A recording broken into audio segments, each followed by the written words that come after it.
Assalamualaikum warahmatullahi wabarakatuh. Bismillahirrahmanirrahim. Alhamdulillahirabbil alamin.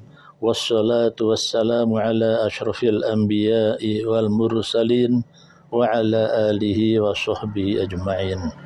Rabbi shrah li sadri wa yassir li amri wa halul 'uqdatam min lisani yafqahu qawli. Amma ba'd. Para pemirsa yang dirahmati Allah Subhanahu wa taala. Kajian kita pada kali ini dengan judul kemerosotan kualitas akhlak. Saat ini umur dunia sudah seperti matahari, segera akan terbenam.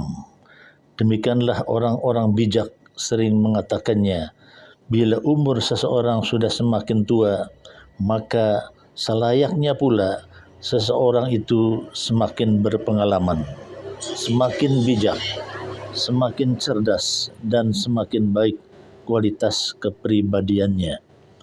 Namun dalam kenyataannya, di seluruh penjuru dunia, kita sering menemukan kualitas akhlak kebanyakan manusia justru mengalami kemerosotan yang sangat menyedihkan. Lebih buruk lagi, bahwa ada sebagian manusia yang akhlaknya lebih buruk dari hewan. Kondisi yang demikian ini pula yang telah menyebabkan situasi lingkungan hidup manusia terasa semakin tidak sehat, tidak aman, tidak menyenangkan, dan tidak kondusif. Jika demikian, tantangan umat dalam membangun, membina, dan memelihara anak-anak generasi amanah pewaris kehidupan di dunia ini semakin berat dan semakin terjepit. Beberapa pertanyaan klise tetapi sangat sering diabaikan adalah: 1. Mengapa hal seperti itu sampai terjadi? 2. Apa penyebabnya? Yang 3. Bagaimana cara menanggulanginya secara efektif dan berkesinambungan? Itu adalah beberapa pertanyaan yang sulit dijawab. Lebih sulit lagi adalah mencari solusinya.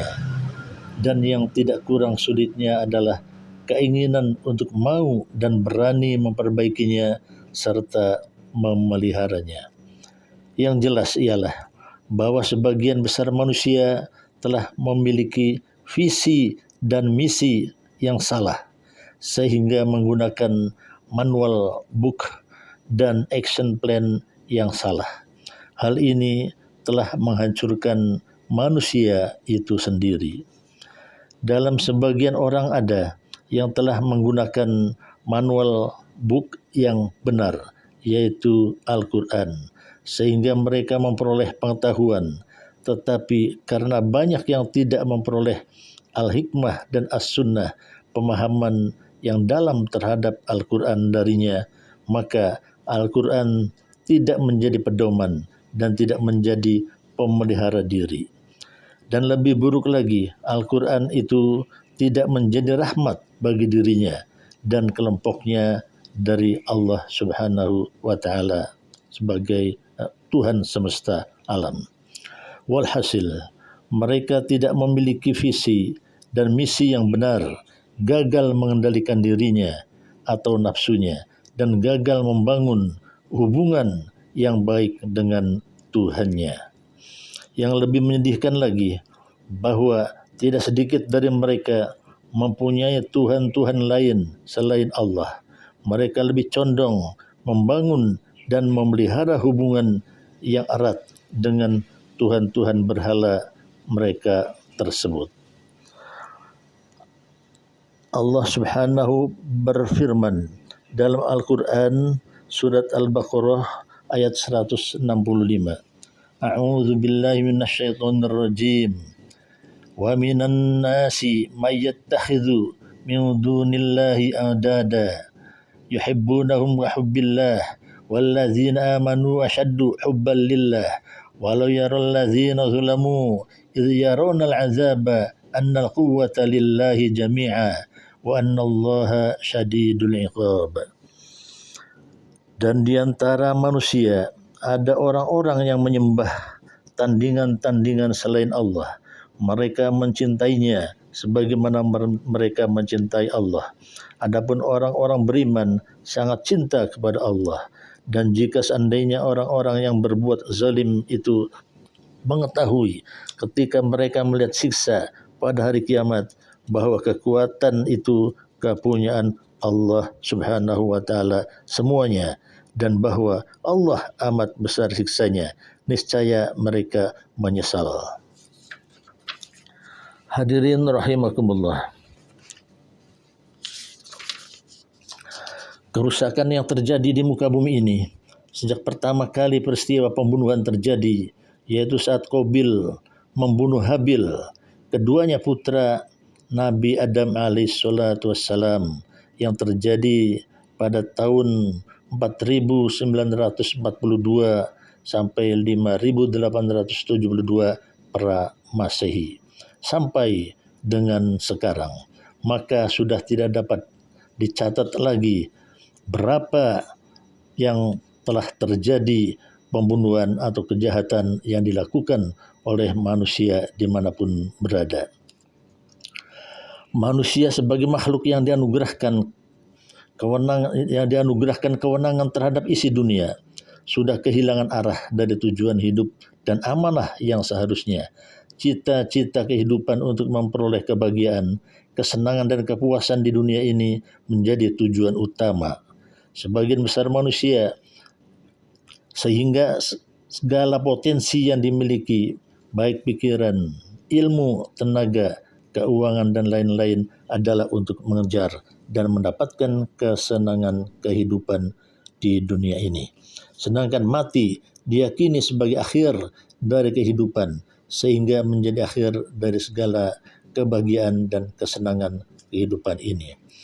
Kekeliruan sebagian besar manusia memahami dan meyakini visi dan misi serta konsep kehidupan atau yang disebut action plan, karena mereka telah menggunakan ukuran manusia itu sendiri dalam memahami dan meyakininya, bukan berdasarkan ukuran dari Yang Maha Pencipta, yaitu Allah Subhanahu wa taala.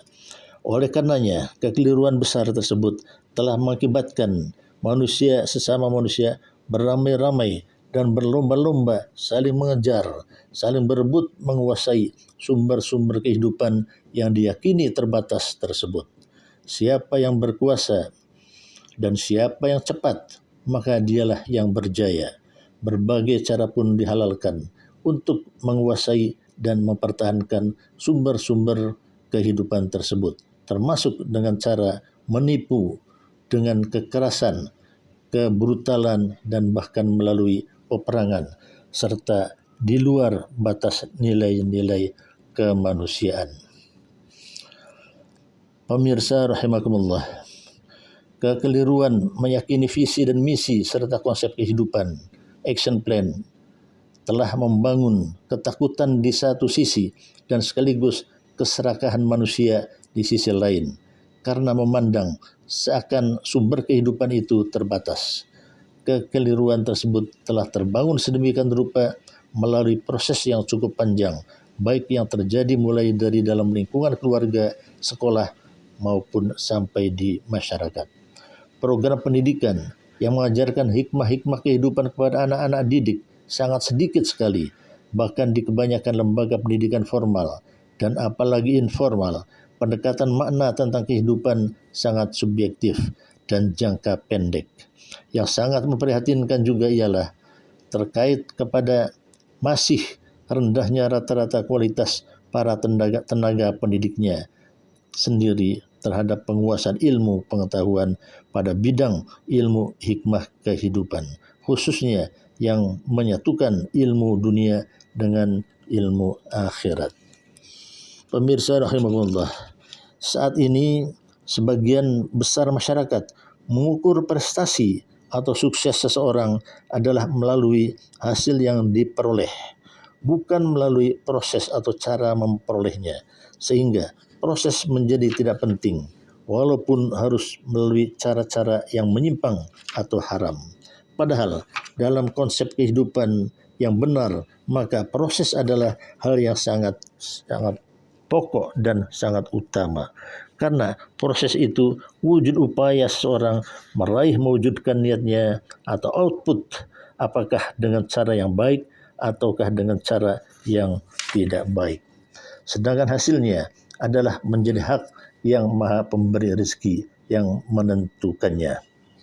Intinya bahwa manusia dewasa maupun anak-anak secara konsepsional dan sistematis, mulai dari lingkungan keluarga, sekolah maupun masyarakat, cara berpikir, mindsetnya sudah terpola sedemikian rupa bahwa kehidupan di dunia ini adalah harus direbut. Jika tidak, maka kehidupannya nanti pasti akan sengsara. Sumber-sumber kehidupan di dunia ini diyakini terbatas, yang pintar, yang kuat, dan yang cepat, maka dia yang akan berkuasa dan menang. Jadi ini soal persaingan penguasaan atau nafsu terhadap sumber-sumber kehidupan yang ditakuti sangat terbatas tadi. Jiwa perjuangan yang demikian ini yang telah dipupuk setiap saat pada hampir di semua tempat dan waktu, sehingga pikiran dan jiwa manusia dididik serta dibentuk menjadi mesin tempur untuk berjuang dengan segala cara dengan mengatasnamakan perjuangan kehidupan sebelum menemui kematian. Karena jika sudah mati, maka semua kehidupan, kesenangan dan kebahagiaan itu akan hilang. Mati dipandang bahkan diyakini sebagai akhir segalanya. Sesungguhnya mereka kaum musyrik itu pasti akan berkata, tidak ada kematian selain kematian di dunia ini, dan kami tidak akan dibangkitkan.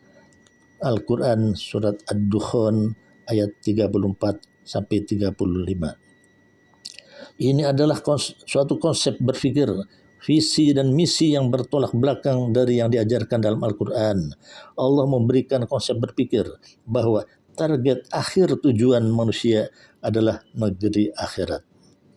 Kejayaan akhirat sama dengan visi, dan negeri dunia adalah target antara sebagai misinya. Allah berfirman dalam surat Al-Qasas ayat 77 yang artinya, dan carilah pada apa yang telah dianugerahkan Allah kepadamu kebahagiaan negeri akhirat, tetapi janganlah kamu lupakan bagianmu di dunia dan berbuat baiklah kepada orang lain sebagaimana Allah telah berbuat baik kepadamu, dan janganlah kamu berbuat kerusakan di bumi. Sungguh Allah tidak menyukai orang yang berbuat kerusakan. Pemirsa rahimakumullah, dalam keluarga tidak jarang anak-anak ditekankan untuk belajar demi memenuhi keperluan kehidupan dirinya di masa dewasa nanti. Di sekolah pun hampir sama pendekatannya, yaitu prestasi angka-angka hasil ujian menjadi yang utama sebagai tolak ukur prestasi murid. Oleh karenanya, untuk dapat memperbaiki proses kerusakan yang terus terjadi dan terus-menerus bertambah rusak, maka cara pandang manusia terhadap tujuan kehidupan tersebut harus diluruskan sesuai konsep yang telah dibuat oleh Sang Pencipta manusia itu sendiri, yaitu mati adalah awal dari kehidupan yang sebenarnya, yaitu yang abadi sebagai visi. Mati adalah awal dari dua pilihan yang sebenarnya, yaitu awal dari segala kebahagiaan dan kesejahteraan abadi, atau awal dari segala penderitaan dan kesedihan yang abadi. Misinya di dunia ini adalah berbuat kebaikan kepada semua ciptaannya dan tidak berbuat kerusakan. Pemirsa rahimakumullah, demikianlah yang dapat saya sampaikan, semoga bermanfaat.